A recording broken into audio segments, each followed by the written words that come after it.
ఇంకా నైట్ ఏమో సింపుల్ గా పాపకి కేక్ కట్ చేయించాము. ఈసారి అయితే చాక్లెట్ ట్రఫుల్ తీసుకొచ్చాము 1.5 కిలో. మార్నింగ్ ఏమో మంచిగా ట్రెడిషనల్ లుక్ లో పట్టుపాడ వేసుకుంది కదా, ఇంకా అందుకే నైట్ కి మాత్రం ఇట్లా జీన్స్ టీ షర్ట్ అయితే ఇచ్చేసినాం అనమాట.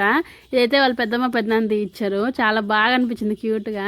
ఇంక ఇక్కడ చూసారు కదా వాళ్ళ పెద్దనానికి ఎంత మంచిగా కాలు మొక్కుతుందో. వాళ్ళ పెద్దమ్మ అడుగుతుంది మరి నాకు మొక్కవా అంటే మళ్ళీ మొక్కుతుంది అనమాట. వాళ్ళ పెద్దనానంటే మాత్రం చాలా ఇష్టము, అంతే భయం కూడా. మా నలుగురిలోకి ఎక్కువ భయపడుతుంటది వాళ్ళ పెద్దనానికే.